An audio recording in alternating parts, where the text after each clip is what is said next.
Welcome to Level Up with Google Sites. I cannot wait for this one, but it is our last one in the Level Up series for this summer. But that's okay, we're all here. If you're watching it on the YouTube channel, you do not get a certificate, but you do get the knowledge. And right underneath the video will be the resource and anything else that we talk about today. You may have to click on show more, and remember to thumbs up. Click the thumbs up and like this video and subscribe to the channel.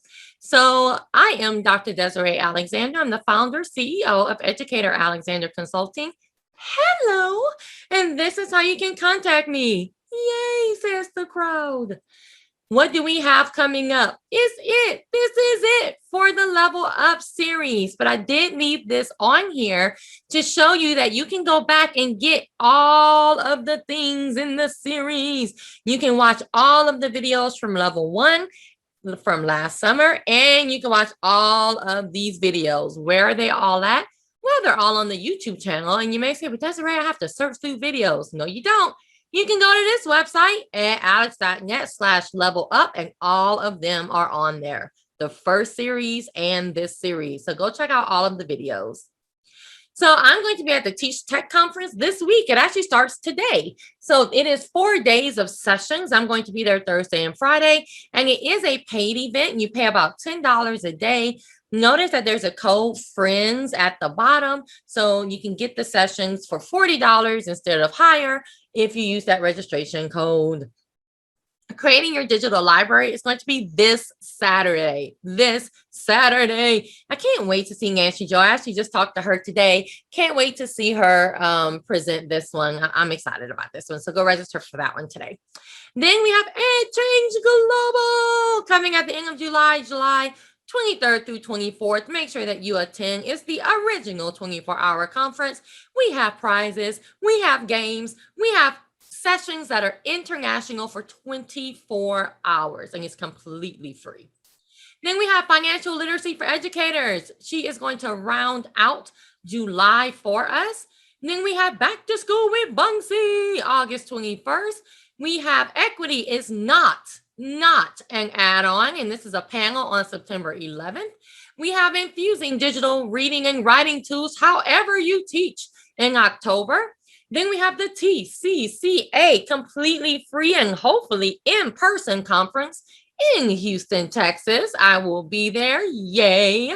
Then we have Google Educator Certifications panel in December, when we're going to be talking about the experiences of being a trainer, innovator, and coach. If you're ever interested in any of that, or maybe you're already one and you're like, I just want to get more involved, this is where you want to be.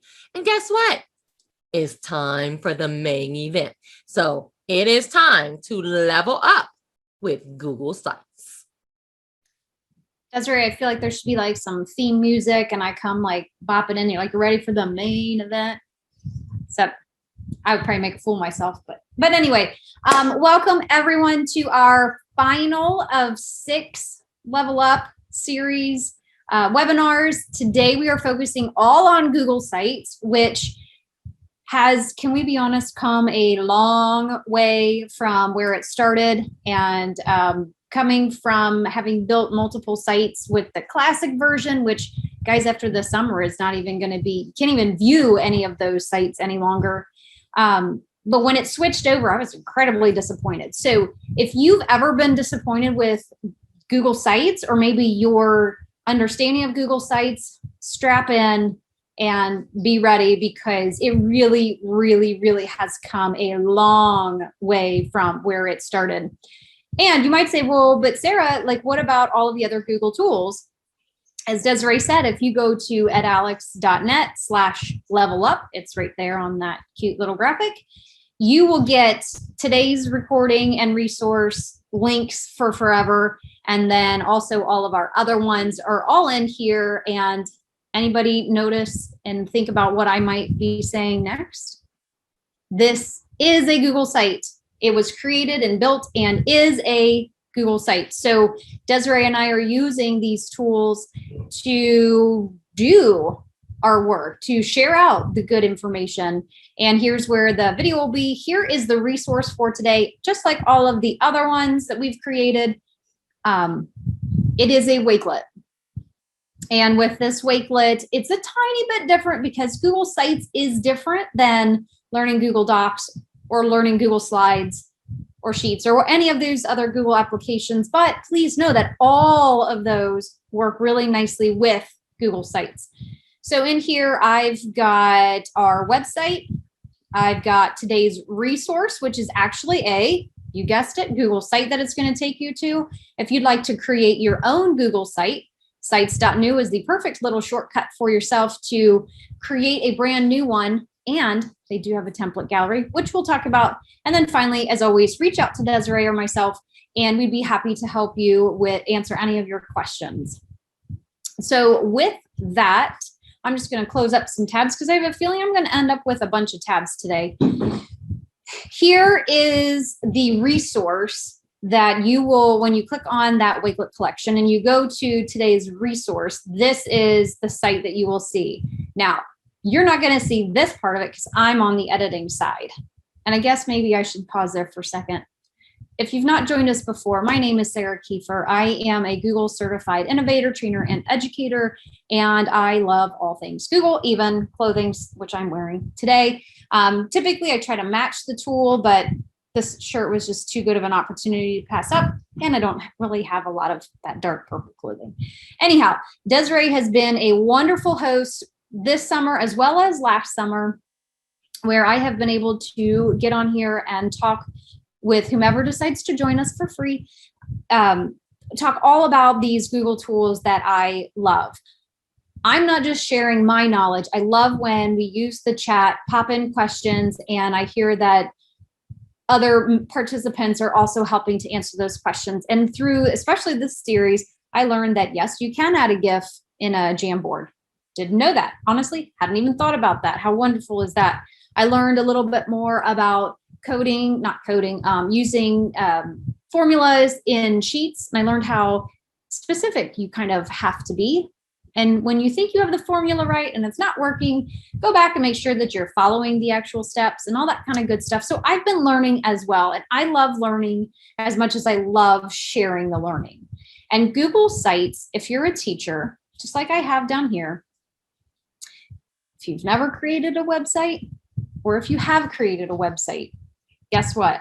Google Sites is perfect for both of them, for both of you, both groups of teachers. And if you say, but Sarah, I'm a teacher, I don't really need a website. You're right.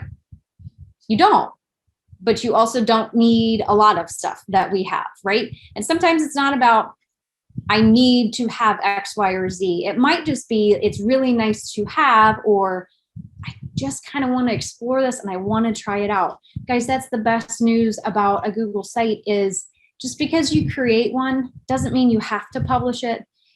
It doesn't mean that you have to ever do anything more with it. It could just be, I want to explore. I want to teach myself. I want to try something new. That is perfectly okay. For the first several times that I was working with Google Sites, never even published it. Right? That's just like trying out a Google Doc and trying something. You don't ever share it with anybody. It doesn't go anywhere, right? So keep that in mind too. So what I want to do is, first of all, this is what the editing side of a Google site looks like. It looks, I'd say, fairly close to the real deal. And you can see that really it's comprised of just a bunch of boxes. Google Sites is a really nice intro method of creating a website because I won't necessarily call it like drag and drop, but it is a pretty intuitive way of inserting, adding, changing, deleting. There are a lot of very easy to understand and where do I go, how do I do this, and what are then my limitations with it too. So again, Google Sites is great for those of us that have never created a website before. There are plenty of options, not too many that you're overwhelmed though, and you can customize it, but within reason, which I think for everybody, that's great. My first thought was a little upset that I couldn't have every and any font that I wanted. And then I went, wait a minute. Is it the font that actually makes the website, or is it the content that I'm putting on my website? And by only having 4 fonts to select from, I can only choose one of those 4. So I kind of stopped focusing so much on the font style or maybe the font color, and thought, I got to make sure that my content is there, because they're not going to be wowed by a fancy font. They need to be wowed by what I'm putting on my site. Now, if you have created a website and you kind of know a lot about building websites or what should or shouldn't be on websites, Google Site is still great for you, because you can just take what you know and build off of that and go a little bit deeper. So we're going to kind of combine the two of them, because you can't really level up a Google site if you have no understanding of the basics, and the basics are what allow you to level up. So I kind of see it all together. So I created a scenario for us today. And here is our scenario right here in this center. We are going to create a website for a classroom teacher to use. That is the mindset that I'm putting on here. Can you create a website then for a professional portfolio? Absolutely. Can you create a website for your students to house their own data and house their own portfolio work? Absolutely. Can you use a website to share out webinars that you're going to be doing this summer with your wonderful innovator coach? Yep, you sure can. But by thinking as a classroom teacher, we're going to be able to layer in a lot of different pieces that some of those websites may or may not necessarily need, because teachers need a lot of stuff. We need a lot of pieces to make our classrooms work and make our classrooms function and be efficient, especially in 2021 and moving forward, right? I think a lot of us felt pain over the last 18 months of, man, I wish I knew how to do this, or it would be really nice to have had such and such already in place. Play out those fantasies. You have your own website. That is probably one of the easiest ways to push stuff out. Now, let's bring it back for a second, because the other part of my brain always says, but Sarah, wait, some districts may not want teachers to have their own websites.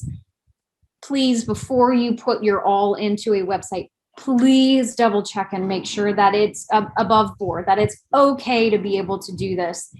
And if you actually go ahead and create one and publicize it and share it out to your parents and your students, I don't ever want a teacher to come back and say, well, but my district got mad at me, or just please do your duty before and then use all of this good stuff to really kind of amp it up and do all of these great things. And I'm going to ask for you to be a little bit interactive if you choose to. Is I fleshed out like a list of things that I really felt like a teacher website should have. I'm not saying absolutely has to have. I do call these must-haves, because I'm trying to cover a lot of bases here, showing you a lot of these different tools and how you can add them in, or different ways that things can look.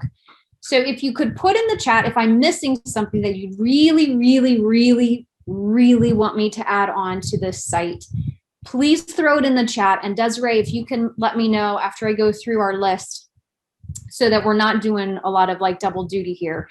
Every teacher's website should have a home page, a landing page. Obviously, it's the first thing that people see. Contact information. You might think that everybody knows how to get a hold of you, but quite often they don't. Class resources. Now, whether that's specific to you teach one content multiple times during the day, or you teach multiple different contents, like divide it out however you're thinking, but for your class resources to be able to live on your website. A calendar, that's crucial. Everybody needs to know what is happening and when it's happening. And if you can layer in your schools or your district's calendar, hello, that's even better, because then not only do they know this is what's happening in Mrs. Kiefer's classroom, but this is also when the end of the grading period is. And this is when the school-wide assembly is happening, or the food drive, or yearbook pictures, or name any number of things that can live on a calendar. and it gives your parents one spot to come to. Obviously, links to your actual school's website and any of their information would be very important to have. Program links, and by that I mean curricular programs that you're relying on for math, for language arts, science, social studies, art, music, gym, whatever those programs are. It would be a really great idea for you to have that part of your website, again, for ease of access, or a link to maybe your district has a hub. That's what we call it in ours. It's a hub of where parents and students can go and find the access to the programs that they need, some sort of link to that page. Or if your district doesn't have that, you create it for your students, because then it just makes everything so much easier at home. Now, here's kind of like an optional thing, like photos.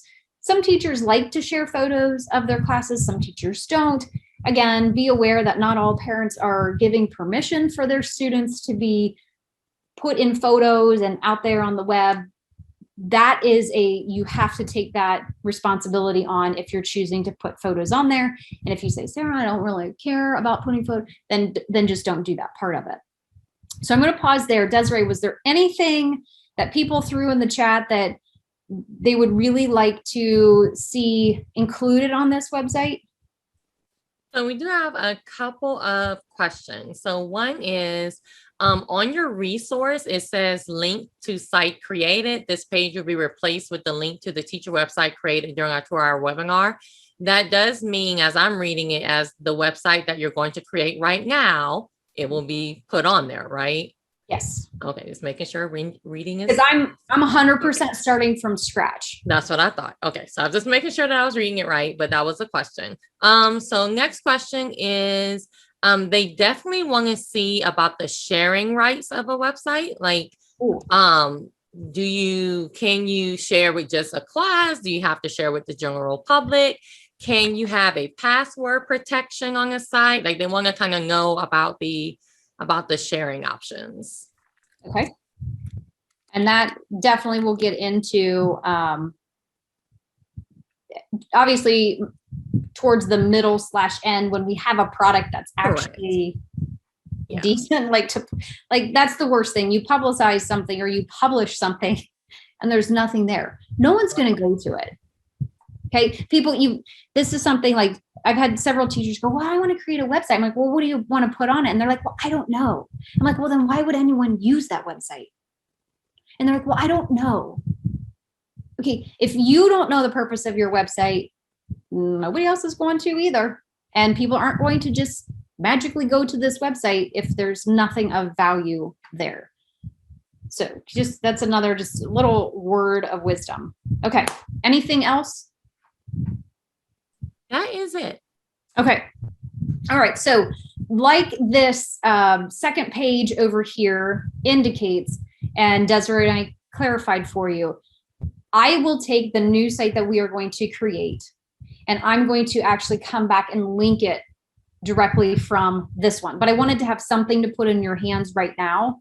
So I created this scenario idea, and then I will show you how you can link from one site to another, because that's another really valuable and powerful way that you can use a Google site.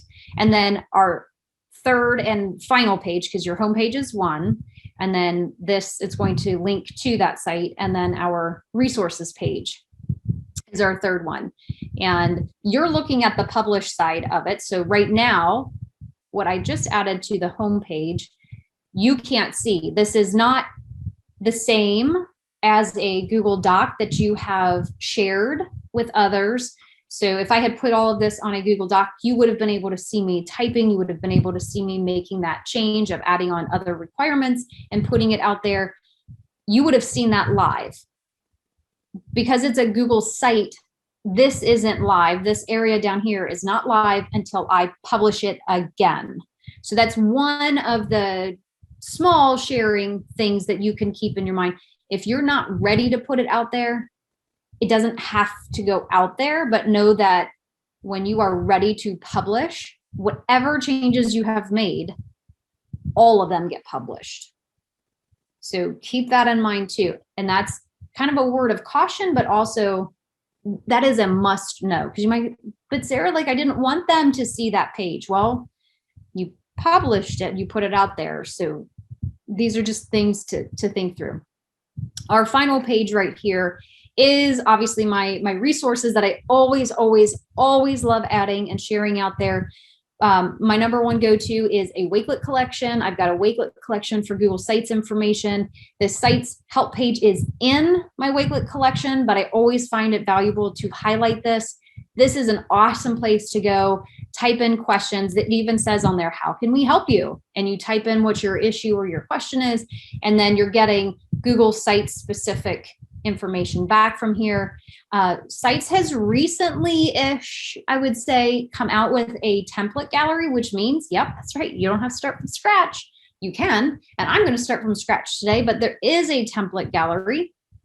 I don't find that it's like the easiest thing to actually find, but we'll talk about that later. Template gallery, they do have some different categories of sites, more or less pre-created. Really, it's this, they're giving you the holding spots for content, if that makes sense. And you can go from there. You can 100% customize any of them. Anyway, delete stuff, add stuff, change stuff, colors, all that kind of jazz. And then I would say probably my top resource that I go to when I need sites help is a website company group, brain trust people called Stiegel.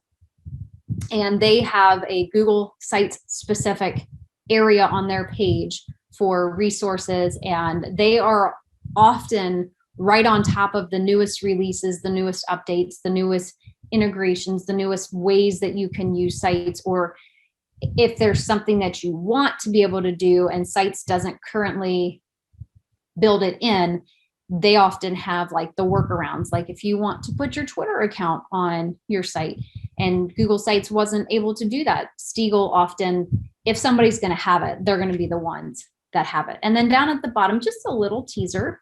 It was something I was playing around with last night, right before I published this, was adding audio. It was something that just, it hit me last night and I was like, oh, I wonder. So I started playing around with it. So I've just got this little brief investigation kind of fact finding that I came up with. I put a star next to the one that I think is probably in your best interest, although I have reached out to Moat because I love them as a company. I love how responsive they are. And I'm hoping that maybe there's something that I am missing as far as Moat goes. So anyway, that's just like an overview of our presentation, and I'm ready to dig in. But before I do, I did add some stuff to the homepage. So I'm going to make sure that I go and I publish it. Now, keep in mind, I have already published this site. I've just made changes. They don't push out automatically. So I'm going to hit that publish button. And this is just a preview of what the publisher editor maybe looks like. So I have to actually review my changes, and it tells me over here, this is what has been updated. So it even kind of like guides you. So if you start to have a website that has multiple different pages in a lot of different areas, and you kind of get overwhelmed with managing it, number one, maybe rethink your site, but it will help guide you. Like, this is the specific area, and you do that side by side scroll. So on the right side, this is what's currently published, and you can see right now, no changes, everything's the same. And then you get here, and I don't know how well you can see it, but there is like a green-ish color. It's like a real dark green line. It's kind of blocking me to that area. Like, that is the spot that's been changed. So as long as you're okay with it, you go ahead and hit publish. And if you refresh your screen, if you're looking at my presentation website, if you go ahead and refresh it, you will now see those changes that I added to the homepage. So now that we have that and we've got all of those things, I'm going to just let you know that if I keep looking off to the side, I kind of made like a cheat sheet of all the things that I wanted to be sure that we did on our teacher website, so I didn't have to keep coming back to this one. So just know that that's what I'm referring to over here. I have no magical, it's just a piece of paper. All right, so let's go ahead. Let's create a new website. I'm a teacher. I'm like, this is what I'm doing the summer of 2021. I am making a class website. Ready? I'm going to do this. So I'm just going to open a new tab. I'm going to go to sites.new. I'm going to hit the return button or your enter key, whatever your keyboard says. And guess what, guys? Created. Right? Hit the publish. No, just kidding. We're not hitting the publish button just yet because there's nothing there. I cannot tell you enough. If you don't put stuff on here, if you don't maintain this website, people are not going to use it. If Desiree had created that level up with Google and she only put the graphic there, do you really think we'd be constantly driving traffic back there? No, because it's not really doing anything for you. She put the links to register. We put the links to the YouTube videos. We put the links to the presentation resource. We put last year's webinars down at the bottom. That site is valuable if you are looking to build up your Google knowledge, whether it's the intro or it's the level up stuff. Have a purpose for your page. Again, let's put on our classroom teacher hats.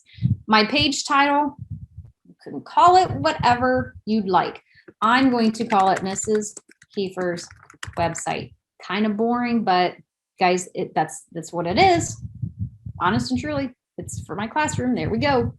Now notice these blue boxes, just like in sites or in slides and in docs and sheets, and you see all those blue boxes. Those blue boxes, yep, you guessed it, you can adjust them. Now you're gonna have to kind of look closely when I do this, or if you're creating your own site at this time, when you click on those buttons, you gotta look deep behind it. It'll be a little bit easier to see when we do a little bit of adjusting, but you should see like darker, what would those be? Vertical lines. It's showing you that you have to go, you can't, and this is where you're customizing within limitations. I can't make my box be this big because I am in the middle of these dark lines. I have to go all the way. It's almost, think of it as a grid.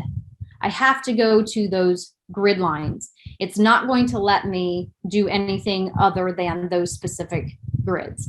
Keep that in mind, okay? So I'm just gonna make it as wide as I can possibly make it. So now that I've actually given it a title, what I'm going to do now is I'm going to go, okay, good job. You've started your website. I hate that background. And you're saying, well, Sarah, that's not really no, it is not the point of the website, but if I don't like it, I'm probably not going to use this website a lot either, because I like to look at things that look good. And I like to look at things that are pleasing to my eyes. So notice over here, just like in so many of the other Google products, there are themes. And these themes, while pretty simple in their design, allow you to take a very simple design and customize it to whatever you want. So right now we are on a simple theme, which, hey, that's pretty nice. And you can change colors. Play around with this. If you're going to use sites with students, please understand that this is the time where they're probably going to get kind of lost in the weeds. It is not a bad thing. Just know that in your head. You have to build in that time. You can customize your color. You can scroll down. There are not a lot of themes that you can select from, but just know you can completely blow these out of the water and customize them to the hilt. Just see how it kind of changes. It automatically adjusts a font for it as well. So notice the different fonts that are there. So if you find a font and you go, ooh, I really like that font, but I hate that background, you can stick with this theme because it's going to carry that font through for you, you know, that kind of deal. I tend to go with this one. I don't know, maybe because it's that pretty coral, it's kind of reddish line. And then, you know, you might want to click on that paint bucket and then go a little bit further and really truly customize that red color and stick with it. There you go. Lovely red right there. And then you can check out any of the font styles that they have, which again, not a lot, but for those of us that are newbies, it's not the end of the world, right? Pick a different font and boom, done. I mean, whatever. A font is a font, right? As long as it can be read, which makes it legible, you're good to go. Okay, so that's themes. And again, I don't like that background. So here we go. We're going to just click on this area up here, and it's going to give you the option to change the theme or change the image, and then what is the header type. This is a really important time to stop and think, because on your home page, it's really important to have that beefy header so that people know what the page is.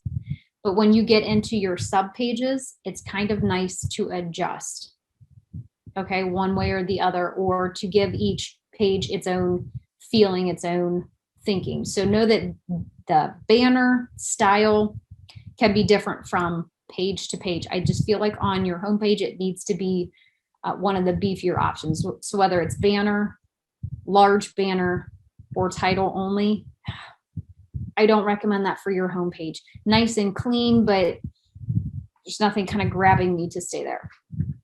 So stick with banner or large banner, and then you can always change the image out. You can upload, doing a search image. Again, it's going to give you some basic that are already there, or you can go into Google and search. And of course, you guessed it, I'm going to go with a history kind of feel. Ooh, I kind of like that. A bunch of different pictures. Yeah. So, I mean, this is where I kind of like, I need to focus, Sarah, focus. Okay. So I like that one. I like those tiles of pictures.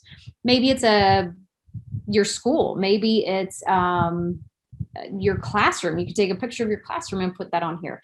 Now, here's where you have some play, but not everything. When you hover over it, do you notice in the bottom right-hand corner, there's like these stars and then there's an anchor.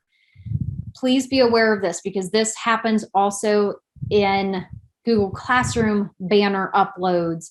It is going to adjust, like when you hover over that, it's going to adjust for the readability. So if I click on that, notice how the picture is a lot more vibrant. And also notice I'm not able to adjust that image and get the top of day 1 through day 7. I'm not able to customize that. I'd have to download the picture, I'd have to crop it and all that and put it up there. And then it also does make my title really hard to read. So they're doing that to help you. Okay, that's important to note. And a lot of teachers go, well, why is that so much darker? Well, guys, you got to be able to read what you're putting on top of it. Anyway, all right, so that's important. Step 1, you got to give your website something. And then if you notice up here where it says untitled site, you do need to put a name on this. This is the file that you're going to have, and Google Sites now live in your Drive. So easy access. That way you can obviously bookmark this, or you can also find them in your Google Drive. So I'm going to call this Mrs. Kiefer's website. And then if you notice down here, it also names it right there as well. That doesn't do anything for when you're publishing it. It doesn't do anything for the name of it out there. All right, so let's get down into the really building out my website. Unless maybe I should stop here. Questions right now, Desiree, or am I good to keep going? You're good to keep going. Someone asked if you had time to show how you can create your own templates, but only if it's currently available and if you have time later. And that, I will say, is something that I would love to be able to demonstrate, again, given time, but also that is a really new thing. So when you're thinking about using this in a classroom, I actually just responded in one of the groups that I'm a part of. A teacher was asking about students using Google Sites for portfolios, but some of her kids would have no experience with it, and some of them would have some experience. And I had just been reading about how within a domain, so within your school domain, if you have a Google Workspace for Education, I hope I got that new name right, you should be able to create a template and put it in the template gallery for your school. And then they could just click on, there would be like the template gallery and then your school domain, and they could click on here, and then the template for the site that you created would already be there. Keep in mind that whenever we talk about templates, you share that out, the kids can blow it out of the water anyway. They can delete whatever it is that you want. There's no official locking ability to things. But I think the idea behind templates, especially when used with students, is really just to give them a jumping off point. But I always like to clarify that too. You give them a template of a Google site, a Google slide, a Google Doc, sheet, whatever it is, they can change whatever once they're the owners of it. So keep that in mind. But yes, that is an excellent question. Okay, so here we go. We're going to move off of themes. We're going to go back to insert. Let's start building our site. So again, your home page, think of real estate. And no, I'm not a real estate agent, although that it's fascinating. When you pull this up, and here is probably my biggest level up. If you're not aware of doing this, and a lot of you probably are, but I want to make sure that everyone knows this, you can preview your site, and it's super easy.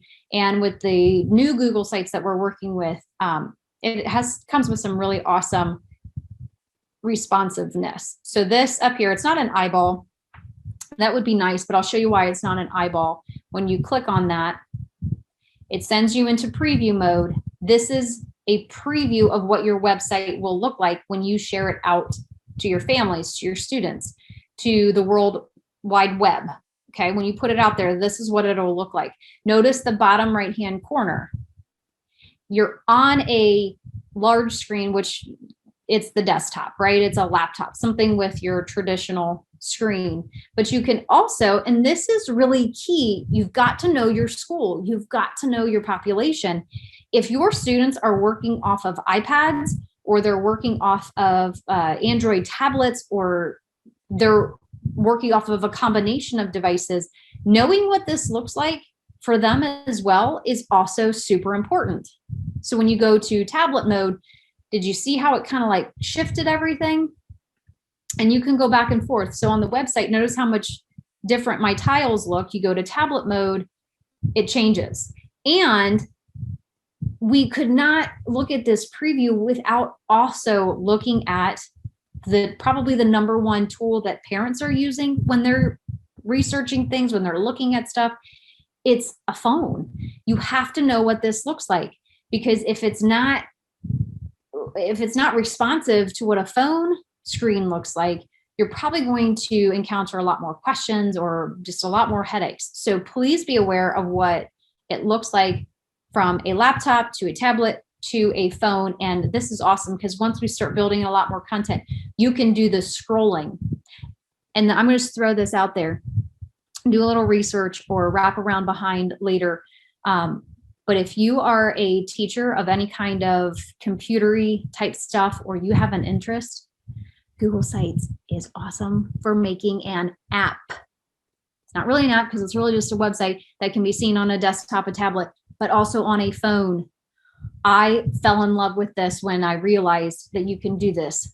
Parents can save this link on their phone to their backgrounds or their desktops or whatever you call it on your phone, your home screens and things, and they can pull it up in an instant.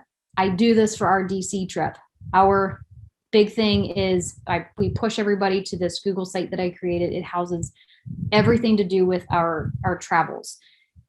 And this is what it looks like on a phone. I know that because that's the responsiveness that Google Sites provides. Fantastic. Okay, I've written a couple blogs about it. Desiree and I did a webinar about it. Okay, so when you're done with all of this preview stuff, let's go back and we're ready to build this out.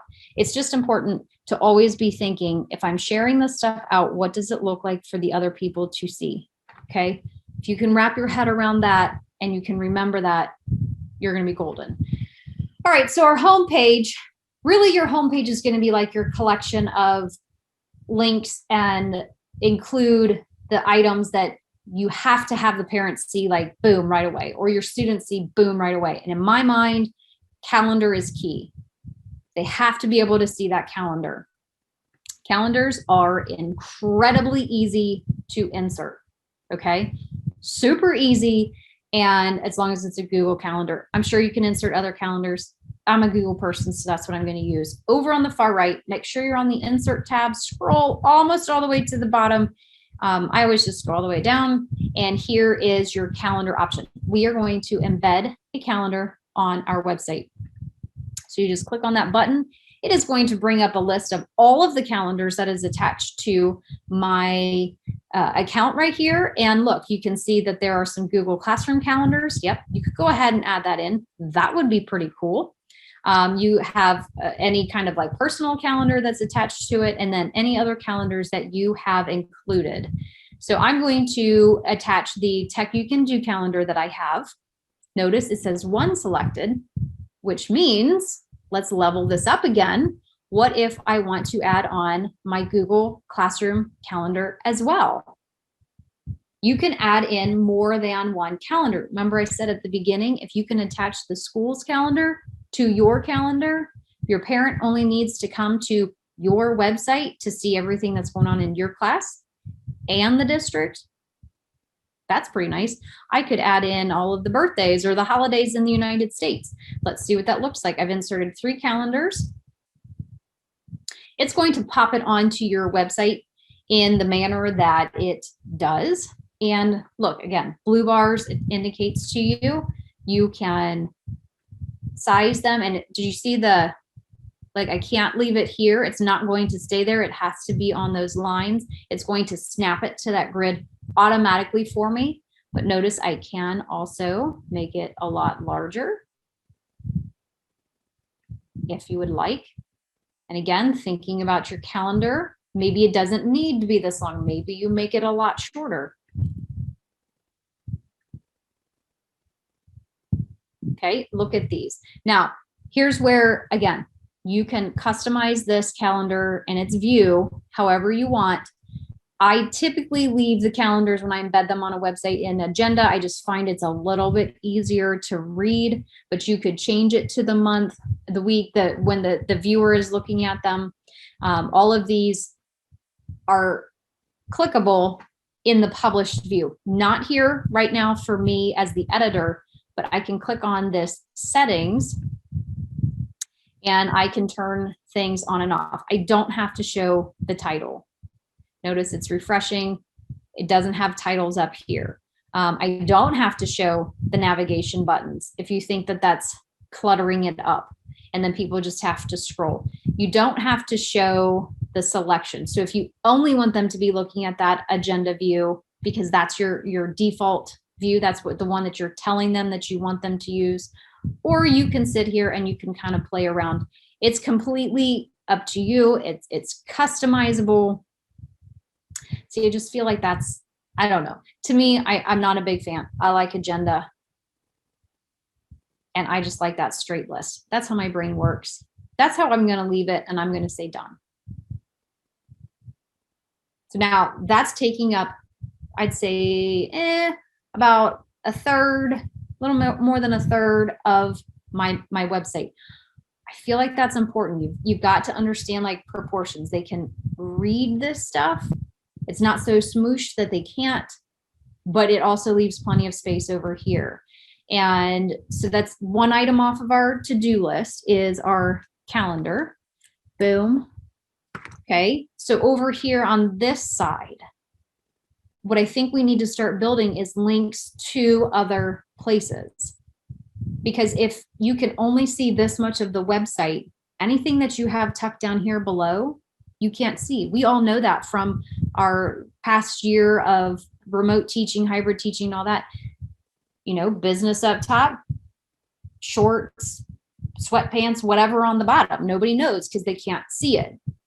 The value is up here. Same for a website. Not that you can't put stuff down there, but the bulk of your interest needs to be up here. So up here, what I really like to do is I like to use these buttons, but you have to have something that they link to. You could insert text. Here is a really nice table of contents that you can insert. But what I want to do first is I just want to insert some text.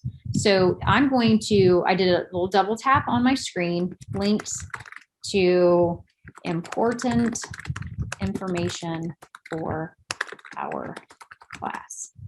Okay, so again, you spend all your time picking out a font, pick these different styles of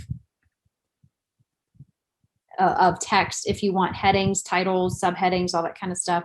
Change your size. And please know too that with this size up here for a laptop, and this is where the preview button is crazy important to me, is I didn't think that that was gonna, I didn't want it to wrap down to a second line. But now that I see it on a laptop, rock on. What does it look like on a tablet? Notice how big my calendar becomes, and you have to scroll down to the links area. And then this is what it looks like on a phone. Notice that they're scrolling in the calendar as well as scrolling on their phone. Important things to keep in mind: the functionality of your website will be what makes or breaks it. Keep that in mind. Okay, so I've got the links here, and then I'm going to create pages for all of the goodies that I want parents to be able to and students to be able to have access to. So let's click on the Pages tab. To add a new page, it's down here. Notice that you could add a direct link out to a website. So let's add a page, and this is going to be curricular programs. I never spell that word correctly. And what I did there is a 2-finger tap. You see that red squiggle line? It's a favorite proofreading tool for students too.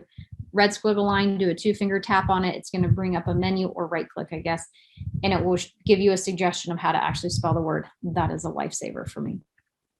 So we're going to create curricular programs. We are going to create class photos.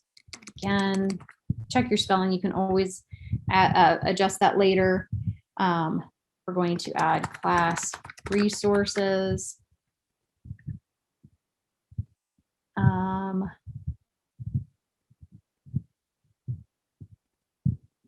And contact information. Okay, done. Now notice, it's really just duplicating our first page. When I make sub pages, I like to just do the title, because I'm not really interested or worried about these inside pages. I want them to stand apart from my homepage. Now, also try to limit yourself on your pages, because if there's click, click, click, click, click, they're going to stop at some point, probably before you get to the one that you actually want them to be at. Okay, so my favorite. Sarah, before you continue, I have 2 questions that I think would be good right here. Okay. Do you have to change the share settings of the calendar if it's coming from your Google? Actually, good question, right? Because that is an important thing to think about. So my Google Classroom is shared with all of my students by default, right? If they're in that Google Classroom, they would have access to it. Other people would not, because it's not a publicly accessible. So yes, you would have to change that one if you wanted parents to be able to see that. The nice thing though is if they don't have access to it, they can't see it. Right now, the holidays one is a publicly accessible calendar by default. That's one that anybody can add on. So I'm not worried about that one. And then for me, for this particular webinar specifically, my Tech You Can Do website calendar is also publicly accessible. It's something to definitely, all of these things that we add on here. If you embed a Google Doc, if you put photos on there, make sure that they do have the proper settings, because that does trump whatever your website setting is. But that's also something to embrace, because if you share out, a lot of times people will share a Google Doc on their website. If you don't have the right access to it, it just says you don't have access to this document. Do you wish to request access? That could be a headache for the creator, or it could be there for that specific reason that the people that don't need to have access can't have access. So that is a definite thinking process for you as the website creator. All of my calendars are publicly shared, except for that Google Classroom calendar, which I don't have anything on it anyway. So at the moment, great question. The next question, I think the answer is no, but I want to pass it by you just to make sure. Can you do edits for one specific layout? So when you go to the phone layout and the iPad or the tablet layout, can you actually do edits for one particular layout, or do you have to do edits for the entire website? Okay, so that's a complicated answer. The quick one is no, you can't do edits for specific layouts because Google Sites is built on, and I am not a coder. I don't have all of the lingo down. But what I believe that I have heard time and time again is it is built with HTML5, which is a responsive platform. So it's taking what you put on here and it's making it respond to the device that you've got. And it's going to do that with artificial intelligence. Now, what I would say though, is again, this is where knowing your audience and knowing your population that you're putting this out to, if all of your students are working off of Chromebooks, your number one job should be to make your website look good on not a phone, on the what do they call this? The large screen. Because if you gear everything towards a phone, but your students are using Chromebooks, and those are the people that are your biggest chunk of audience members, it's going to look weird. If you're a school that uses tablets and you fit the things on your website to work best on a large screen, they're not going to jive. Like if I were to be doing this and my audience were to be tablet using students, I would make this calendar a lot smaller. I would make it much more narrow. It's responding. Okay. So you can make edits for your entire website, not for specific layouts. But that's an excellent, and that's where I think a lot of our leveling up with Google Sites is going to come in. It's not so much, I know how to embed 4 calendars. It's what does that calendar look like for my population? What does it look like for my audience? And how am I making it work best for them? These websites are not typically created for you, the teacher. It's for the teacher to get stuff to their students. It's really those kids, their parents are the ones that you're building these sites for. That's kind of wordy. Sorry. So yeah, I hope that gives some good background as well as the answer to it. Yes, that was perfect. Thank you. Okay, so my favorite way to link to pages, and this is where my control freakness, my need to control, but also because if you can drive your traffic correctly, you're not going to have a lot of like questions as to, well, where can I find, or what is this for? Okay, buttons. Love them. Can't get enough of them. They're beautiful. Use them, please. All right, so you can see that automatically adding in pages, it's going to create this top tier navigation. I actually don't like that. I really don't. I don't care for that up there. People say, oh, but that's quick access. I feel like your website should be what's the quick access, not the navigation tools. You like them, you go ahead and use them. But I'm going to show you something over here. Do you see how when I hover over that top area, because it kind of gets lost with the pictures that I've got up here, there's a gear wheel that shows up. I'm going to click on that gear wheel and you have more settings options. This is not the same as the settings options up here. It's a settings options for your navigation. Okay, so keep this in mind. And again, it's only going to be applied on your next publish, which I haven't published at all. So up here, you could do a top navigation or you could do a side navigation. This is going to be driven in large part, again, based on the overwhelming device use of your population. But I like to have that side. So do you see how those items just kind of disappeared? They're no longer up here because I want people focusing on my website, not the navigation stuff. Also, here's where you can do a little bit of coloring. So you change that. It does change the color of that banner up there. For this particular theme, I think it changes a little bit based on your theme. It might be a different color that's up here. You can also add in brand images. This is where I'm going to stop for a second. And this is where we can kind of get into the little bit of a creative side. If you have a logo, something that you've created, or you're a teacher that, you know, I really like owls and I want an owl to be like my symbol, my logo, whatever. here's where you can kind of brand your site. So I have a little sticker that I have pre-created and all that kind of jazz. Guess what? I used Google Drawings. Anybody with us yesterday? Perfect use for Google Drawings. I'm just going to upload that logo. And if you don't know how to make a transparent image using Google Drawings, check out yesterday's and see what it does for me now. Cute little picture right there. It shows up right here. Love it. You can give it some alternate text, which if you're working in a district where you have a lot of visually impaired students, families, population, and all that, alternate text is a must. Everybody should be doing it. Let me be serious about that. Everybody should be doing it, but especially if your population has visual requirements to this. So I would just put tech.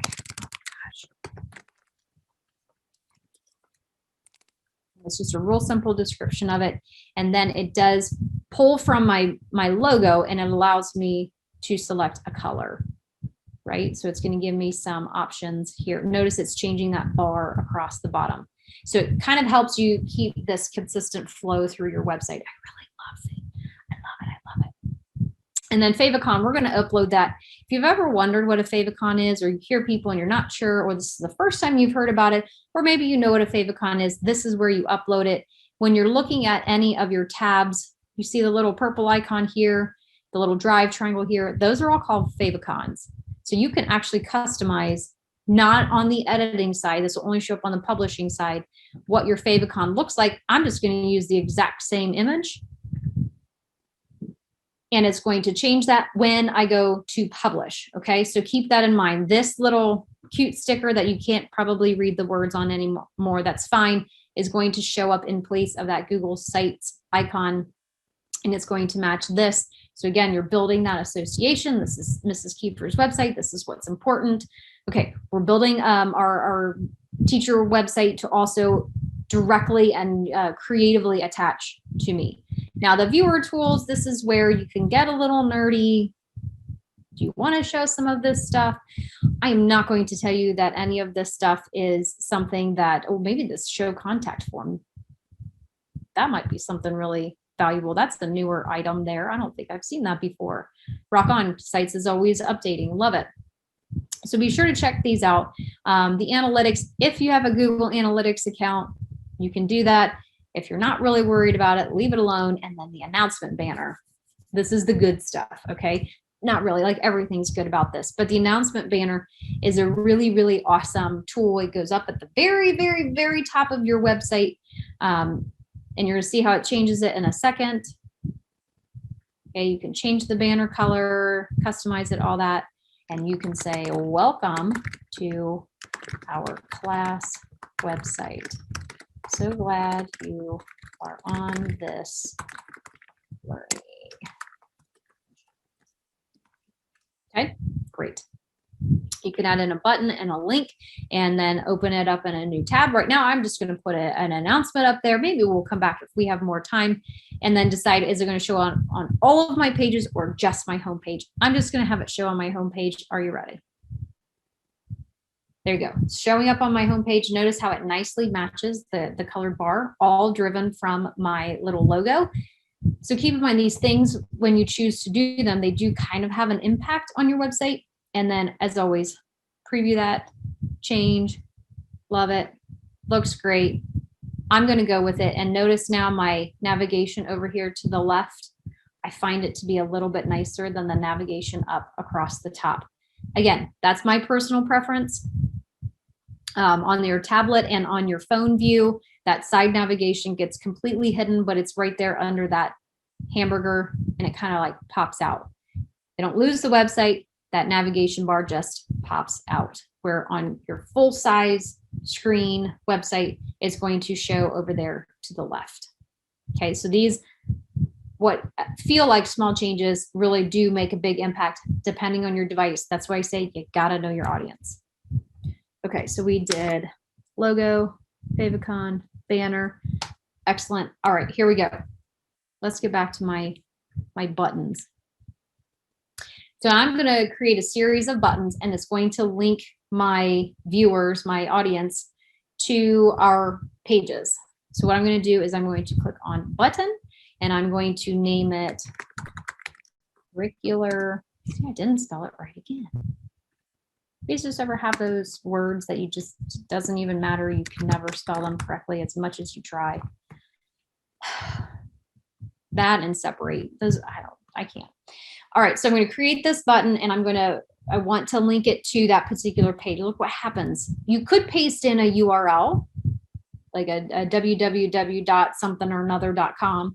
But what I really want to do is I want to link it to this part of my website. So I'm going to go ahead and click curricular programs. It's going to, when they click on that button, it's going to take them to that part of my website. Actually, what's my next? Insert. And it's going to pop it in there, maybe not in the place that you wanted to. So just click and drag it. Now notice what it did. Oh, I just want that one selected. Do you see that blue? It's going to snap it. That's the grid that it's going to snap it to. You can't take curricular programs and make it smaller. Not going to happen, okay? I have fought with this too many times and have come out on the losing side so many. Now, if you drop it down here underneath your calendar, it'll size to your calendar. That's what I mean by snapping to a grid. You could put it in its own section, and then yes, you can customize it if you want, but that kind of defeats the purpose of having the calendar up here. So what I want to do, and I don't have that many links. I feel like I'm talking on and on. I don't have that many links, so I am going to allow it to be that same size as links to important information. And notice how it picks nicely that same color from my banner and my little bar right here. You have like the tiniest bit of adjustments allowed with your button. Notice it says it could be a filled button, it could be just an outline button, or it could just be text. I really like the filled because it really pops it out. Now, editing right there or trash it all together. Now, what I'm going to do is create another button. What were my other pages? Class photos, resources, contact information. So we're going to do class photos, insert, and it does all of the sizing for me. Class resources.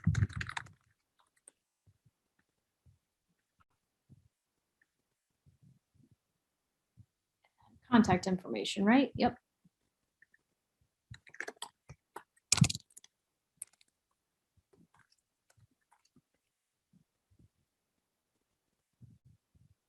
Okay. Now, think about this. You're a parent, you're coming to my website. What do you see? Boom, you see the calendar. Boom, you see links to important information. This is what I, as the teacher, have deemed the important information. Is it all of the right information? I really hope so.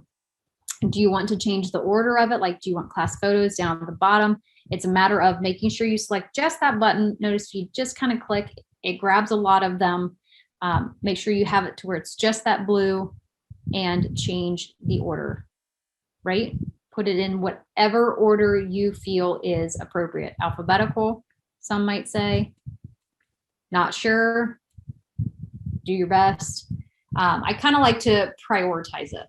Okay, so the important thing are going to be my class resources, the curricular programs I find are next, and then contact information there, and then photos. If they don't get to photos, probably not the end of the world. Okay, now here's something, and here's a, like, let's level this up a little bit here, is your pages. Okay, so I'm back on the pages tab. I have links. I have created these links to my pages. And when we went into preview mode, remember we changed the navigation bar to the side, and it only showed the navigation when I was on the large screen. I might say, I don't even want that there. You know, I might go back to that top navigation bar. You don't have to, guys. Watch this. Are you ready? So when you come over here to your pages, this is what I'm going to do. I just clicked on it. That's why it's navigating me there. See this skinny snowman? He's my best friend because when I see him, I know that I have a lot of options, and I'm going to hide this from navigation. I'm going to hide all of these, in fact, from navigation, which just simply means they're not going to show up anywhere but on my homepage. You can't get to any of them unless you click on the buttons from my homepage. I can force that. And then did you also see on these skinny snowmans that you can duplicate the page, change the properties of it, add subpages and all that kind of jazz, change it back to show and navigation. So here's where that change really comes into play. And those of you that create apps with your websites, now look, it fits the entire page. It's bigger. I don't have that chunk over there. I don't have that column over there. And when you're trying to maximize your space, that is crucial. And when you go to tablet, notice you don't have that hamburger menu. So they have to look at stuff on your page, and same with for your phone, right? It's this or nothing on my website. So I'm really giving a very focused view, a very focused navigation of my site. I like to do that because I find that to be just more efficient for everybody. All right, so now it doesn't matter what order these pages show up over here, although you can click and drag and move them around if you would like to. You don't have to, totally optional. Okay, so let's get into the nitty gritties. Let's go to our class resources. Again, I like to keep it simple up here. How many of you have a syllabus or class rules or an outline of expectations or whatever you might call it for your class? Probably want to have that on here. And my biggest thing with creating a class website is I want my parents to stay. I want my students to stay on my website. So I like the embedding ability as opposed to link out to here, link out to here, link out to here. That's for a purpose. I like to keep them here because then they can always loop back to these other places. Now I just hid all of these from navigation, so they can't really access those other pages going back unless I create like a series of buttons that allows for quick access, or I might go, you know what, maybe I don't hide them. Anyway, what we're going to tackle here is we're going to put my class syllabus on my class resources. And I actually want it to show up so they can read it right here. I have it created as a Google Doc. So I'm going to click on that doc because it gives me that access right there. And I've got my syllabus right here. So I'm going to go ahead and insert that. And again, it's going to insert it automatically for you, and then you customize what it looks like for yourself. It's going to snap to that grid. Here it is. I know it's only looks like it's showing a chunk of it, but there will be a scroll bar. Don't worry about that. Or you can kind of play around with the height of your Google Doc. It's always very important to preview this because they're not going to get like the exact same view. So here for if they're on a phone, that's too small. So it is going to pop them out to a Google Doc. Here on the tablet, you can read that as long as it's a one pager, or they're going to be allowed to pop it out. If you're on a laptop, again, now they can read it and you can see that they're able to scroll. They can go through all of the 4 pages. Okay, so that's one way that you could do it. What if you say, well, I don't want to share the Google Doc, but I'd rather share a PDF.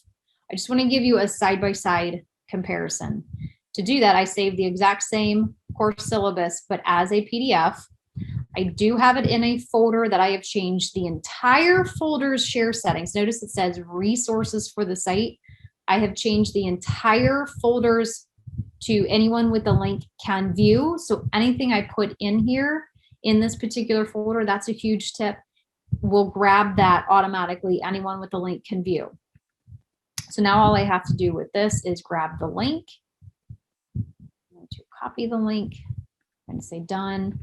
And then if you wanted to insert a PDF, that is not one of your standard options over here. Do a little double tap, go to those yellow carrots over there. You could also pull it in from your drive. I copied the URL, so I'm going to hit paste, let it do its little magic thing. It's going to kind of give you a little bit of a preview. Sure, let's insert. And again, it looks pretty much the same. Okay, so that's great. Again, preview it. Let's see if it looks any different.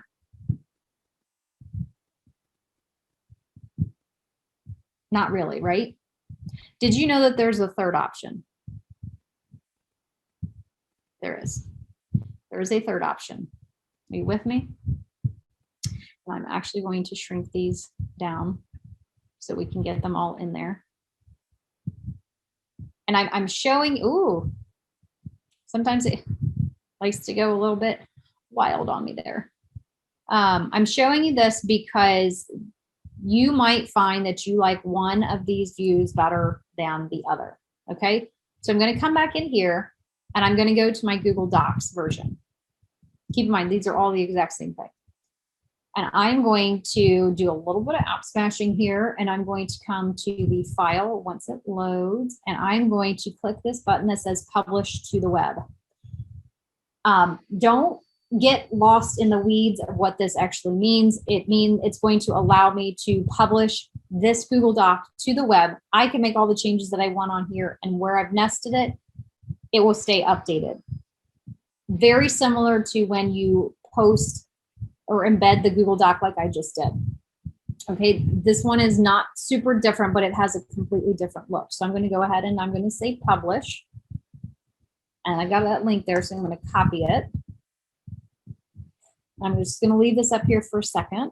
I'm going to come to my website, and my option is I'm not going to insert a Google Doc from my menu over here. I'm going to do what I did for the PDF, double click, get that embed code back up here. I'm going to paste it, and then notice how it does look different, okay? It does look different. Check this out. I'm gonna say insert, and already you've got a couple of different items up here. You've got this little title. It's saying that it will automatically upload or update every 5 minutes. So if you need to change things on your syllabus with a PDF, you got to change it, and then you got to download it, and then you got to re-add it, and then you got to publish. With a shared Google Doc, no different. It's there, it's live, it's accessible. When you publish it to the web, it is going to look a little bit different. Good or bad, you decide.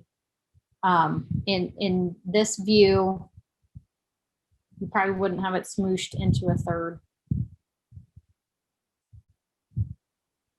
So think about, these are 3 ways that you could put the exact same thing on. Preference? Yeah, I bet you do have a preference. I will say, if you have the ability to put your doc published to the web and be able to maximize the screen, it's not a bad option. It's not. Okay, so keep that in mind too. The different ways, and this will work the same for your sheets as well as, let's see, docs and sheets will be that way. Slides, it kind of does look same idea, different methods, but slides just by nature looks a little bit different. Okay, so what I'm going to do is we got that resource, class resources. That's awesome. You can add in Google Docs, you can add in a PDF, you can publish items to the web. That does give it a nice crisp look. You can't do anything about that giant border over here. It's just there. And again, previewing, super important. Boom, boom.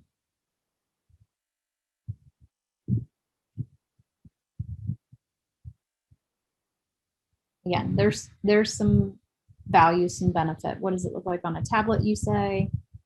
Say, I can hear you guys. Just kidding, I can't hear. I really can't hear you. And then on a phone, that's where it gets kind of clunky. Probably not great if that's where majority of your users are. All right, so class resources. We've embedded a Google Doc. I'm just going to just kind of revert, go that way. Let's also on class resources, what if your class is going on a field trip soon, or you are creating class t-shirts or school t-shirts and you want to embed a form? From last Friday, you create a Google form for a t-shirt sale and you want to put it on your class resources page. You can put a form in here as well. So notice it's one of our little options. I'm going to add that on over here. I've already got the form created. Here's our t-shirt sign up. I want parents to be able to quickly find this form and be able to, oh, why did it? Oh, it didn't. It just, again, it's going to pop it in there. I want it side by side. So I'm just going to grab it and move it over. And then I am going to take my doc and pull it up. And then parents can, without going anywhere, they can fill out this form right here, whether they are on a phone or they are on a tablet or they're on their computer. And look how nice it just kind of blends it. Now I did choose to have white be the background of my form, and the page has a white background. So if you change colors on that, keep that in mind. And that would be another really nice thing. And then when you send out your email, it says, hey, fill out this form. You could directly put the link in there, or you could say on our class website and use the link for your class website on the class resources page. It's just, you've got to think about how you're going to best get that to parents. So those are two really good things to have on your class resources. Let's jump to our curricular programs, because I want to show you a whole different way of building out a page. And that's going to be found on our insert tab. And I got to scroll back up, that there are pre-created layouts that are as simple as dragging and clicking on them and they pop over, drag them over kind of things. And it kind of gives you a little preview here. So on this particular page, this is going to link to our math program. This is going to link to our language arts program, to Google Classroom, to whatever else, your science program, your history program, whatever it is that you use for the students that's curricularly driven, you can put on this page, and it gives everybody that quick access to them. And Google is helping us out by creating these kind of standard layouts. Again, you could grab one of these if you like it, play around with it, change it up a little bit, or delete it altogether if you don't like to. I like to think of, for our students, that they are very picture driven. It's just really simple to get them associated from a very young age when they can't read everything, that and I'll name some programs that we're familiar with. If you use Raz Kids, it's a robot. Every kindergartner can identify that Raz Kids robot. They know what it looks like. He's the avatar for the whole series, and they recognize it. They get older, they are still remembering that attachment. They still remember that robot. Boom, they click on it, and it gives it a little bit cleaner of a look, right? Same thing for the vast majority of your programs, or you create the icon for it. Just make sure that if you're working in a school setting, you're not creating these one-off images that when they go to their teacher next year, the teacher doesn't use that. I mean, try to stick to your main icons, your main avatars for those particular programs. And here's the benefit. If you're purchasing these programs, I can't speak for everybody, but we're going to link them to those particular websites. We want to get our kids to that particular spot, right? That's what makes the most sense. So connecting those images is wonderful. So for example, let's make sure, oops, I grabbed the wrong thing. I want to add in Google Classroom. So I'm just going to click in here, and this is going to be Google Classroom. And then I'm going to add in a picture. Let's see if we can find the icon for Google Classroom by just doing a Google image search.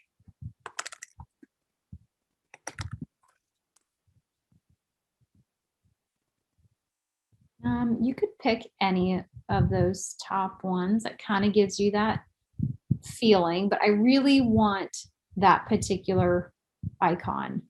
Okay, so you could go to your Google Classroom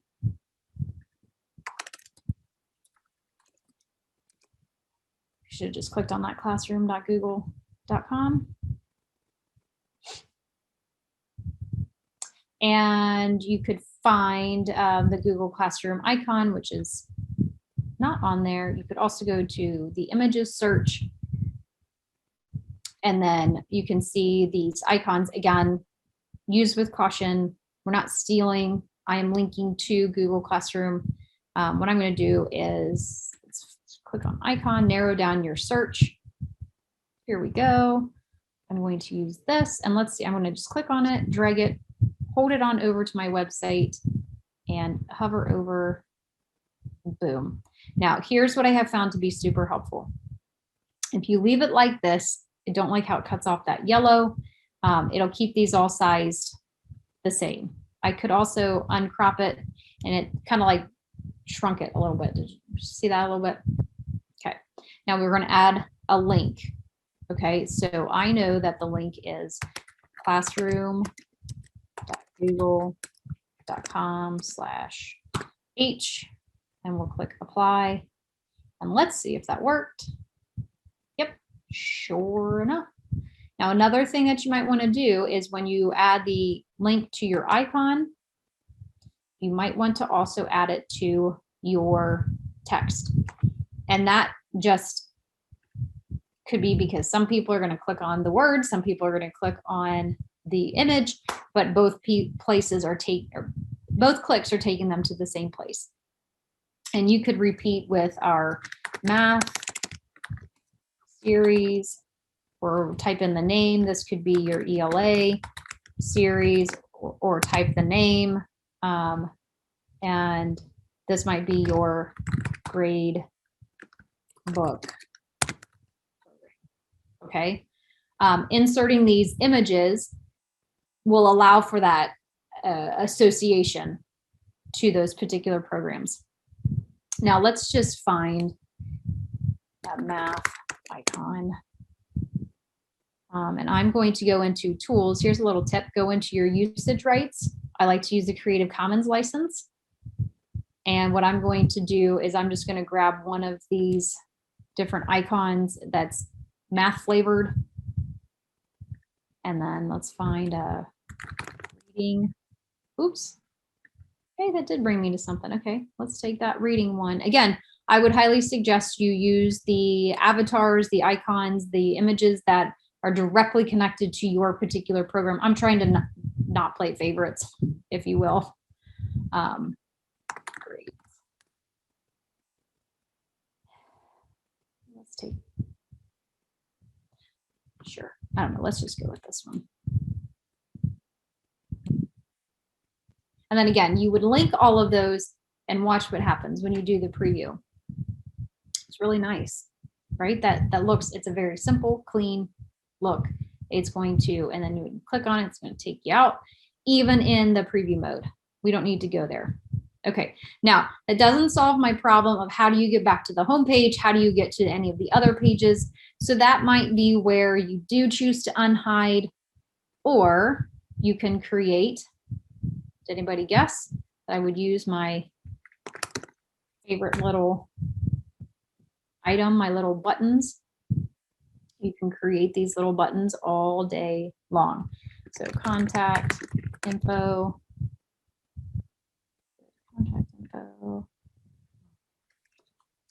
class photos,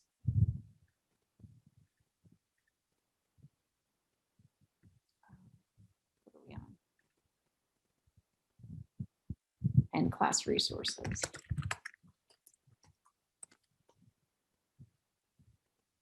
Now, what I would choose to do is put these in a line. And then maybe, I'm a big fan of centering. It might be my OCD, or spacing them out a little bit, right? It looks pretty nice. Now, here's something else that you can do if you want to draw a little bit more attention to it. When you hover over this row, the little artist palette wheel, you can change what they call the emphasis. I love that they call it the emphasis.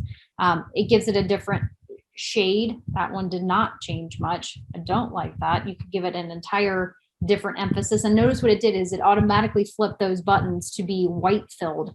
And you can see, oh, class resources. You can't even see all of those words. And then when parents and students are on here, they now have quick access to your curricular programs plus quick access to all of the other pages on your site. Now, here's what can maybe even help. What I do, I think I've done this. I click on this whole, it's got the blue on it, right? I'm going to try something. I believe that I have done this before. I'm going to copy it and let's see if I can just paste that on my class resources. Oops, where I have that form nested. Boom, copied it from one page right to the other. Obviously, I have to make a little bit of an adjustment. I'm not going to link class resources to class resources. Here's where I do need to do my editing. And that was the word I can never spell, curricular. Nope, didn't get it again. Go ahead and laugh. It's okay. It's our last webinar. We know each other. We're friends. I don't mind if you laugh at me. My spelling is atrocious. And then repeat that on all of the other pages, right? So now let's preview. Boom, I've got my syllabus. Boom, I got my t-shirt sign up. I'm going to scroll down. I can go to any of these other pages. Easy enough. All right, contact information. This one's good too. Now, oh, I should come back to class resources. Hang on. Curricular programs. Now, let's say you've got this and now you add in a new thing, or maybe you're going to include on here Quizlet or Kahoot or any number of those review games that you're going to utilize in class, and you want to have your students have quick access to it. And you want to use this layout again. And you're like, oh, now I have to move everything. Okay, so insert. Maybe you want to do a 3 tile across, or this one. Again, you can move these around all you want. So grab that series of gray dots over here, and you can kind of see behind it the blue bar. You got to really kind of pay attention there. And let's see what happens if we don't fill this in. Okay, because that's always like a mystery. So let's add, maybe we want to do Quizlet here, and let's find.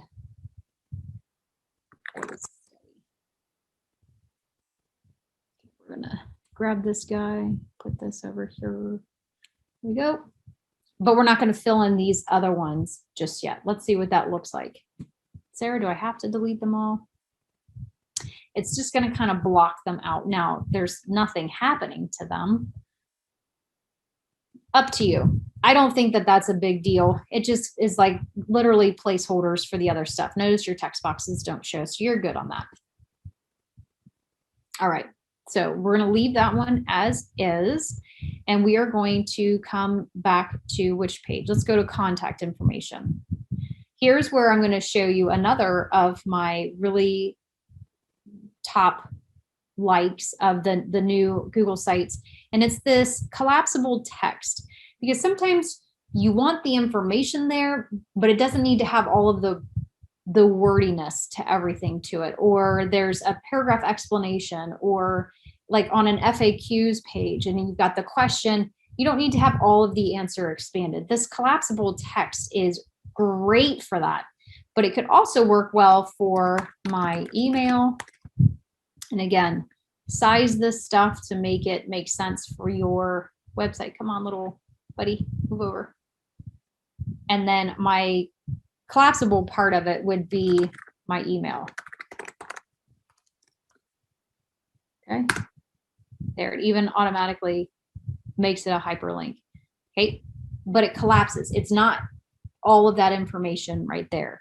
And then you can add in another collapsible text. Maybe you have school's website, and then you could put in your school's website. Okay, again, size it appropriately and move it to where you want it to be. Let's add in another one. Schools phone number.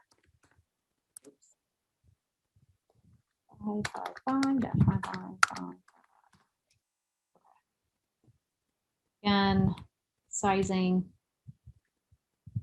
force it in there. It's going to shrink it. You could put tons of information there, contact stuff, but then these drop downs hides it. So it's not, in my opinion, cluttering the page up when it doesn't need to be cluttering the page up. Again, a thought to have when you're on smaller devices. It's that same amount of information, but it also kind of brings it into a narrowed view. Great for explanations, great for maybe on your class resources page. Maybe you do have an FAQ section. Frequently asked questions. And this is a great place for parents to come to, and you can use a series of stacked collapsible text questions. Where do I find my child's grades? And then in you can even put in a link. Check out the class resources page. Add in your link. There you go. Take them right to, oh, we're on the, it would be curricular programs. I need to change that.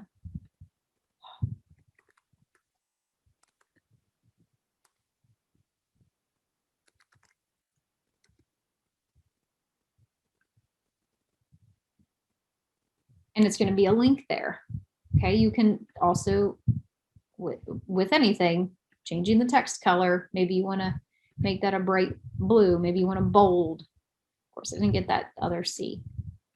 So keep that in mind. You can do this. You can really make your website become this powerhouse, this resource that it's driving parents there because they know you have really good information. It really is crazy important that we as teachers, and I always think about it, if you put forth that time now, we're taking 2 hours today, put forth 2 hours now, what time are you going to save yourself down the road when you can easily say to Sarah Kiefer emailing like, hey, where Dr. Alexander, am I going to be able to find the link to my daughter's math program? She says she doesn't know where it's at. Dr. Alexander can respond and be like, oh, thank you for, being a part of your child's learning experience. You can find that on my class or curricular programs page. Boom, link, done, out, gone. How wonderful is that? Instead of like, oh, let me go find that link to that page, because it won't matter if they're asking about their math curriculum, they're not, or if they're asking about their language arts, or if they're asking how to get to Google Classroom. You've put all of that in that one central spot on your website, and you're able to share that back, and it works for any of those programs. And you can add to it, subtract from it in a matter of a minute or two, depending on how you're, how picky you're going to be with the size or the placement on your page. Keep that in mind. We can save ourselves a good amount of time if we prep correctly.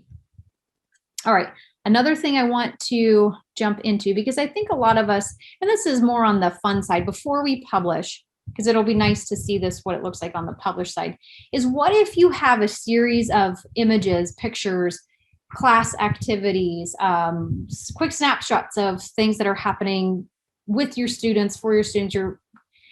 Maybe parents are not going to be allowed in your buildings and you want to be able to display student work. You could do this, taking pictures, putting it in this carousel. Yes, you could do a lot of different things. I'm just showing you the way that is built into Google Sites to be able to do this. An image carousel where images are highlighted and it's almost like they can flip through them, move through them. So let's add an image carousel in. Now, I've done a little bit of the legwork. I've grabbed some of my own photographs that I've used. I've got a cute picture of my dog in there if you're interested, but it's more of landscape pictures, because again, I've got to be conscious of I'm not putting in any students. I'm not going to put in anything that would be of a sensitive nature. Please be aware of that. Please be putting some thought into that. So let's add in some images. I'm going to actually select them because I have them already in my drive on my handy dandy little resources for this website image folder.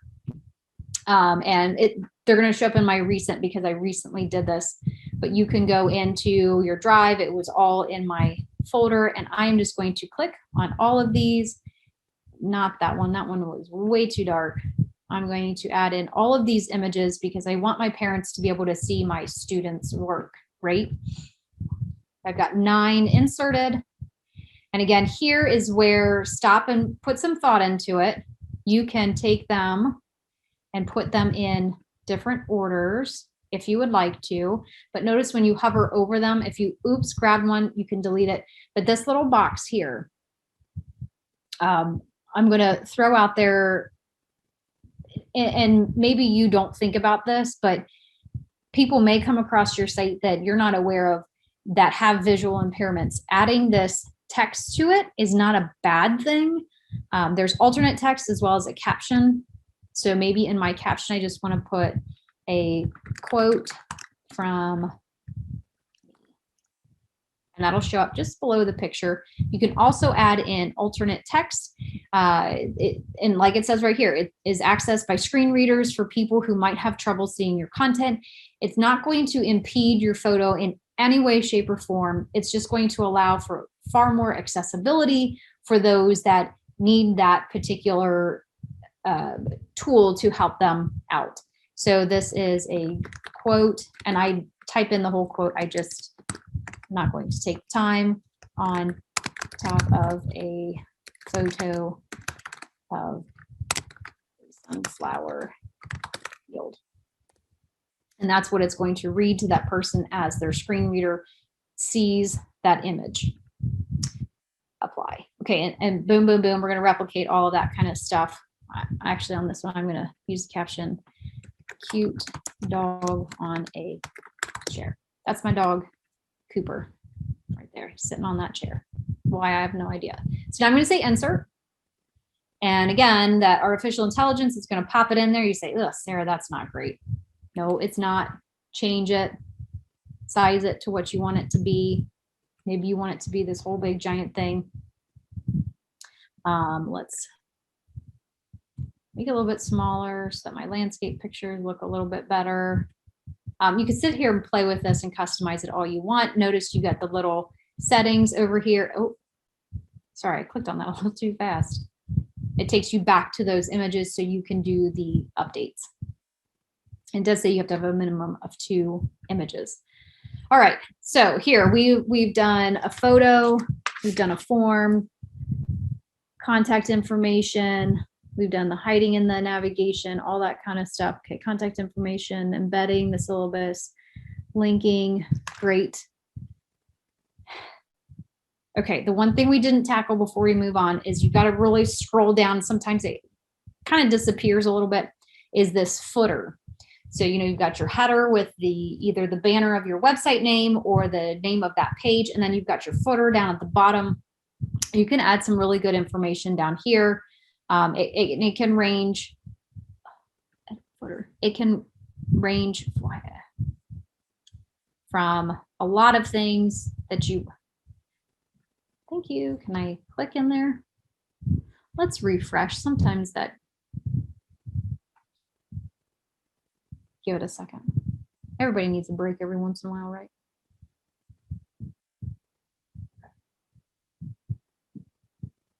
I don't know why it's going that large.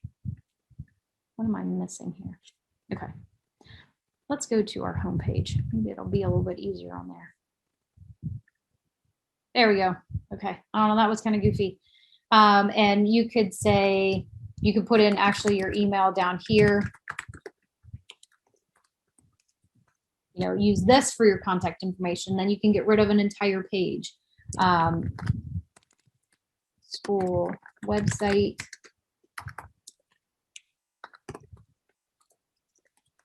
You could put in the phone number.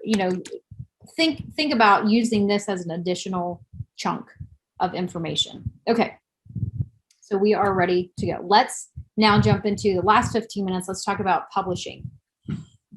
Are you ready? I'm not going to say that this is a perfect product. It's not. It always has ways that you can grow and change and really get better about this, but that'll happen over time. It's not going to happen the first time out of the gate.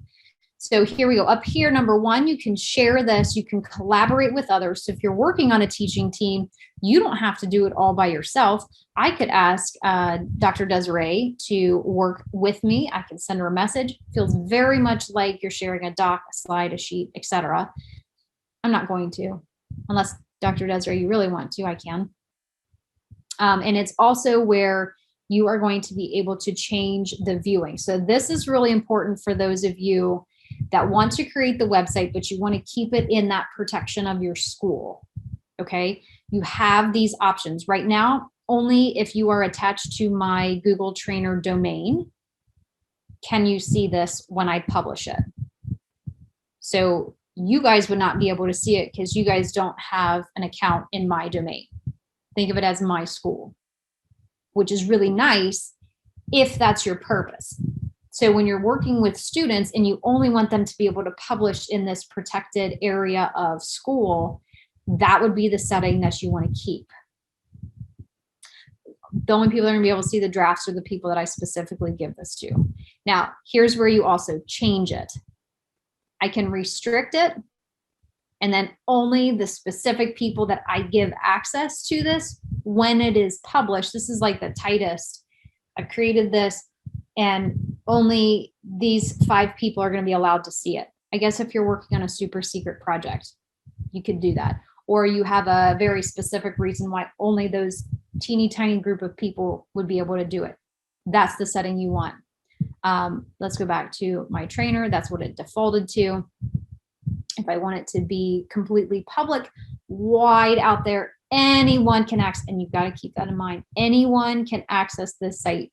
So don't go putting information that you don't want to potentially end up in other people's hands. Obviously, email, that's, to me, everybody has email. People are going to find my email in numerous other places. And in fact, I want people to have that so they can contact me. That's important. So I'm going to go ahead and change it now to public, but this is where you can do that. You're going to say done. And then when you are ready to publish, and let's just peek at these settings right here. That brings you to those settings from over there. And then your skinny snowman. Version history has not always been there for Google Sites. Yay, it's here. Rock on. You can duplicate this entire site. So let's say a teacher comes to me and says, Sarah, I really like your website. Can I make a copy of it? And you're okay with that? Sure. Duplicate it, give them editing rights to it, and then let them do with it what they want, but don't give them your original.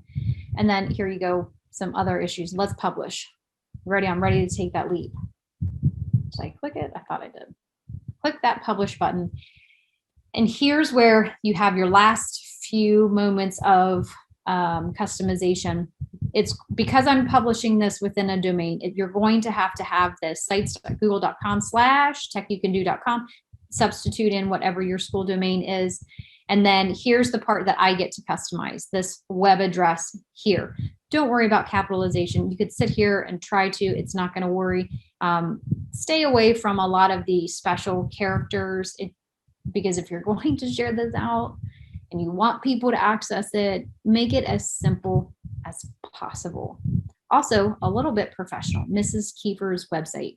It's easy for me to remember. And then right here is another way to get to those share settings. We're done with that. And here, if you want people to not be able to type in Mrs. Kiefer's website, not saying that they would actually come to this particular one, but you could check this so that it can't be searched in that manner on just a generic Google search page. Learn for more information there. So are we ready? Publish. And it's going to give you this little menu down here for a few seconds. You click view and my website is out there. It's available to everyone and anyone that comes across it or has the link to it or I've shared it. And here's where I'm going to show you I'm going to copy this link. I'm going to come back to my resource page.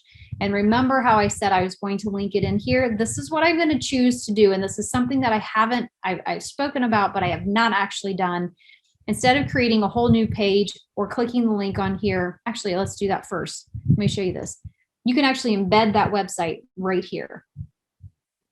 I just thought about that. So double click, embed. I've got the URL. We embedded a Google Doc. We embedded a Google form. Here we're embedding an entire website. Yes, it can be done. Look at that big old logo. Come on. Stop moving. I am not doing this, guys. It happens sometimes. Quit. There. That is giant. Let's see what that looks like. Ooh, that did not go right. Let's change that. Maybe not show that.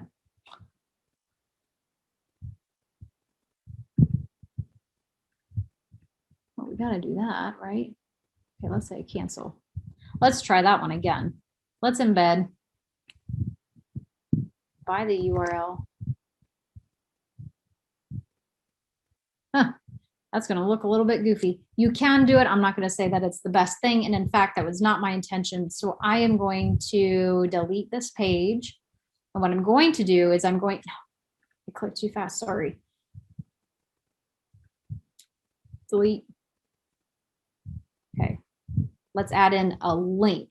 Okay. Are you ready? I'm going to click that. I'm going to add in a link. I'm going to paste the link to my brand new website that I've created. And I'm going to call this link to site created during webinar. It's a really long title. I do want it to open up in a new tab so you can easily see the previous. I'm going to say done.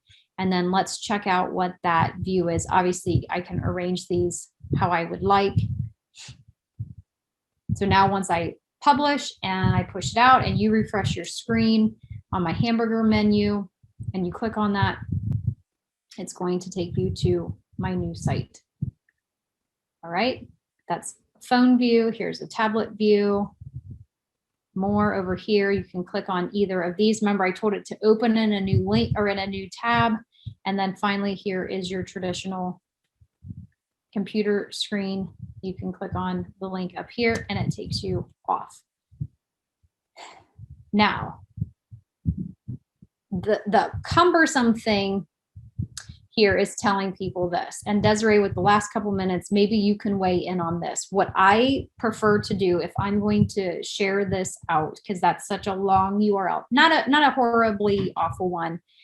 I like to use a URL shortener. My one of preference is bit.ly. I get a tiny bit of information about it when I share these things out.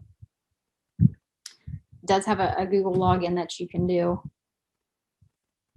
And then what I like to do is create a shortened URL. There's also an extension. I don't have it added onto this account that you can create a quick link by pasting it in. You can change that awkward. So it would be bit.ly/Mrs. Kiefer's site. It is case sensitive. You may want to do all lowercase. Say save. It'll tell you if that is available. And if it's not, you can't use it. Copy it. And then you can also, let's go back to the editing side. At that point, you can paste it anywhere you want. And then that's the link that takes them. It's also a little bit easier if you're verbally telling people. Desiree, I like bit.ly. I also know of Tiny URL. Do you have any other favorites that you'd want to throw in to the crowd? No, I love Bit.ly. Yeah, Bit.ly's it's my jam. I love it. Okay, so I'm going to republish the site so that it's refreshed. It's out there. It's for everybody. And then with the last couple of minutes, what I'm also going to suggest that you may want to think about is taking your website link, and probably this link as opposed to a bit.ly link, but pick your preference here is in your email signature, where you have that pre-created, it's already there and automatically added to each of your emails that you send. You can paste the link to your class website so that it's Mrs. Kiefer, the class website, or maybe you do Mrs. Kiefer, your title, 7th and 8th grade social studies teacher, and then your website. So anytime you send an email to a parent, boom, link to your website. It's right there. I'd say it's like in their face. It's there. It's easy access. It just makes a lot of sense. And it continually loops parents back to the spot that you want them to be in anyway. Now, is that a good idea for your students? Depends. Do your students have email? Do they not have email? That's a whole different conversation to have. And yowzer, we are at the last 5 minutes. So with that, I'm going to stop. I feel like I got through everything. We talked about the sharing abilities. I think I got through that, but if you guys have any other questions, now is a great time to ask, and we'll try to get them answered in the next couple minutes. We have one question from Mary. She says, Sarah, would you suggest using a template for a beginner site? Yes, if you want things already on there. My concern with that, and let's go to our, which is the one that I have. Let's go to the template gallery. I did say we'd go there, didn't I? My concern with that, though, is sometimes you see how somebody else has it laid out, and then you go, I don't know how to make changes to it. So here are their pre-created, and I'm not seeing a way, and I don't know if it's something with the way my domain is set up. You should be able to add, and this, you're just creating a blank site. I tried that. You should have a domain listed up here. So you would have the template gallery, and I don't think those are my recent ones. I'm not seeing where I personally can add. I know it is coming if it isn't already out there. Maybe it's just not available to my domain yet if you create a template for students to click on. But Mary, if you create a site directly from one of these, please don't feel like you have to keep it the way that they have it set up for you in the first place. And that's where there's a concern, not a concern. That's where I say templates are great, but sometimes it also like locks people's brains into, well, this is how the template was set up. I have to keep it that way. Blow it out of the water. I would take a template and sit there and play with it all day long, for sure. Is that what you have to keep it as? No, absolutely not. So, yep, templates are good. Just know that you can do with them whatever.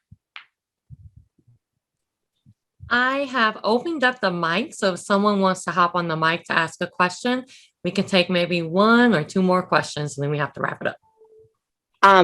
In the Google Photos, if someone wants to, like a parent wants a copy of the picture you put on there, do they have the ability to do that?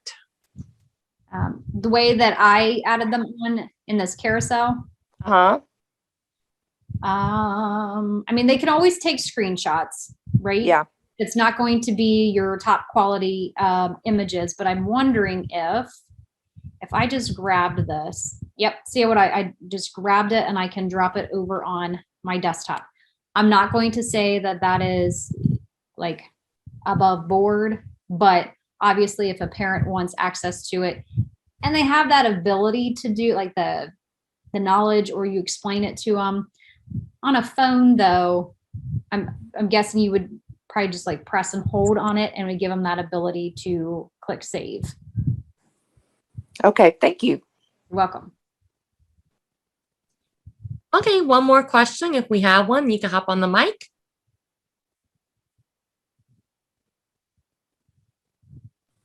Okay, I have another question.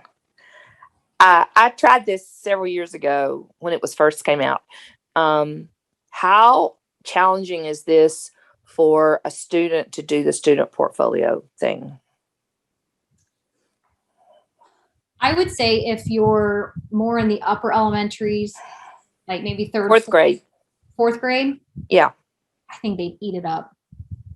100% eat it up. I think they like, you give them a Google slide, and probably by fourth grade, they've created at least a handful of Google slides. They're going to love this. And I think there are going to be questions, right? There's always going to be questions, but use it as an entire learning experience of letting the kids help each other out. And, oh, hey, look, I figured out how to put in a chart, or I, drew this, I took a picture of it and I inserted it and all that kind of stuff. But I think definitely for the lower grades, that's where I would, if you're interested in using it with first grade, second grade, kindergarten, they're learning so much stuff. Google Sites is probably not something they need in their toolbox. But if you're looking at a very simple first grade, second grade, that's where I would highly recommend create a template and give them a copy. So it's a little bit more of a drag and drop type activity. But if you're, and I'm thinking probably of a computer teacher or a technology teacher that directly works with the kids at that very youngest age to be able to do stuff like that. But these third, fourth graders, 100% on up, let them run with it. Thank you. You're welcome.